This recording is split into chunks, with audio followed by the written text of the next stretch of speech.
I am in the bathroom, and I am not sure why. Dun dun dun dun dun dun. The Strokes, angles. Kieran Relic here, the world's worst needle drop impersonator, and this is The Strokes, Angles. I cannot believe how low budget that was. Alright.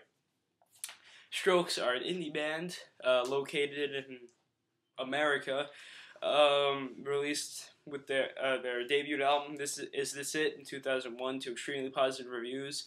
Been called one of the best albums the past 30 or so years. They haven't made an album in 5 years, and their fans, including me, have been waiting for this day, for that album to come out. I still can't believe how long it took to set that up. And I'm just so excited for this to come out.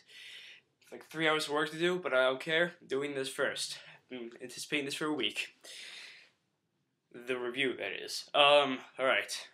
So, let's have a moment to listen to it. And then we'll talk. We'll talk. You can give me your number. I'll give you my IM, my Facebook maybe. And alright, let's listen.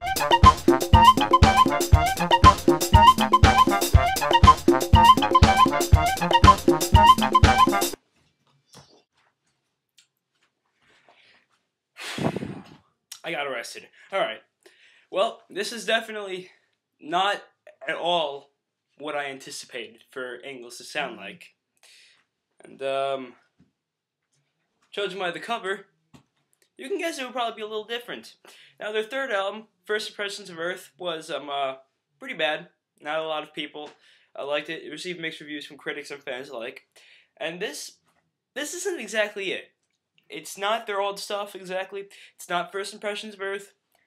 It's totally different in every way. Now, at 34 minutes, this is their shortest album ever, even though it has a good 10 songs on it.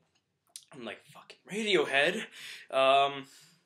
Yeah, good 10 songs on it. And I had to say, overall, I'm pretty impressed after a 5-year leave of absence.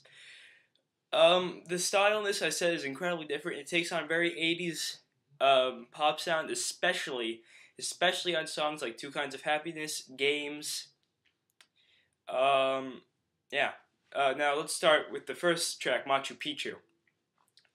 First time I heard this, I was really worried because I said this does not sound anything like the Strokes at all. However, you listen to it, they're making fun of Vampire Weekend. This is listen to Machu Picchu, it's Vampire Weekend.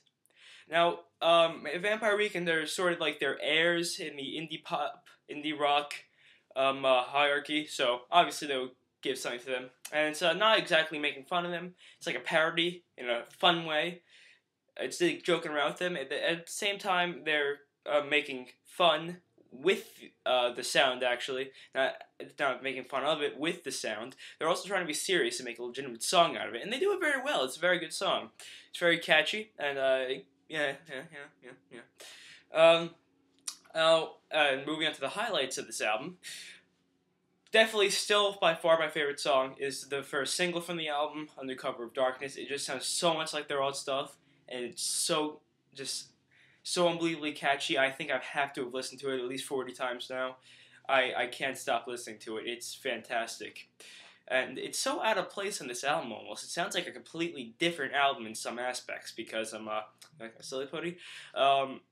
It just sounds so much like their old stuff. And while there is stuff that is resemblant of their old stuff on this album, such as Taken for a Fool or Grass Fashion, this sounds like it was recorded completely different from the rest of the album.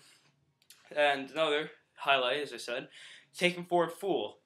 It's a great song. It's very much like their old stuff. It starts with a very strange chord that is really different from the rest of the song. But the rest of the song is very catchy, very much like their old stuff.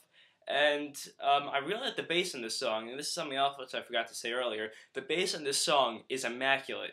The entire album is immaculate. I just could not get enough of the bass, especially on Machu Picchu. And the verses, on these things are very catchy too, especially in Games. Games is more of an 80s pop song than anything. You can listen to it. It's just very poppy. It sounds straight out of The Cure, straight out of Information Society even.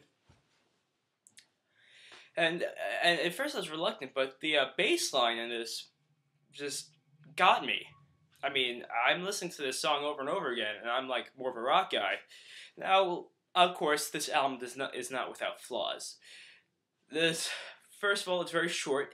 Some songs do leave you wanting more, and especially some songs like the second to last one, Metabolism, or Call Me Back, didn't leave a lot to the imagination. Now, I forgot to mention, this is really the first time that the band ever used a democratic system of songwriting, meaning Julian Casablancas, the guy who usually writes all the songs, the musical genius, he recorded his voice, and then he just sent them to the guys, the rest of the band, and then that was pretty much it. And you can tell that he didn't have a big songwriting thing with Metabolism. I could be wrong. I probably am wrong, actually, but it sounds like they focused more on a lot of different instruments. It was really kind of out of place in the album. It was like dark and crazy. I'm really liking the guitar work on Metabolism though, but overall, it just didn't really work out for me. I'm still listening to it, but I'm still not like enjoying its sound. Again, with Call Me Back, it's a song without percussions. Again, I think it was a failed experiment here. You know, it's at the same time deranged that tries to be, you know, sweet like the rest of the songs on this album. Now, one song that surprised everybody was You're So Right, which is a very electronic song, and me and a couple of other people agreed, how much does this sound like Radiohead, especially the chorus? But I came here to listen to The Strokes, not Radiohead. Regardless, it's a very good song. Again, I'm loving the bass lines on this. The last song, Life is Simple in the Moonlight. First of all, how awesome is that for a title for a song? But also, I'm very impressed with this song, too. It's extremely catchy. The guitar work, the synthesizer work, works perfectly with this, especially with the chorus, which is, like, epic, fleeting. Like, you can run. You can imagine yourself running in the middle of the night, searching for something you can't find to this song, especially to the chorus. And great guitar solo work in this song too, on this album too, especially on that song. I just can't get over how awesome Undercover of Darkness is. Really liking Taken for a Fool, really liking Machu Picchu, really liking Life is Simple in the Moonlight, really liking Grass Faction, although I think there are some missed opportunities on that song, Grass Faction, especially in the chorus. But I'm still liking it, and there's never really not a lot more. Let me see. Just going to check my track listing here. Some, right? Oh, Two Kinds of Happiness, right. I was a little disappointed by it. I really like the verse, not so much the chorus. Yeah, that's pretty much it. It's a pretty short album overall, and I really like it. It's not, none of the songs here are like fantastically epic, except for possibly Undercover of Darkness and Life is Simple in the Moonlight. It doesn't compare to Is This It, but it's still much better than First Impressions of Earth, so it's probably around the same level, probably a little under Room on Fire. It's a great listen. It'll keep you coming over and over again. It's very fun. It's nice. It's a sweet listen. And give it a nice 7.5 to an 8. Kieran Gralick here, saying don't run in traffic unless you want to, but that would be a bad idea. The Strokes, Engels, forever.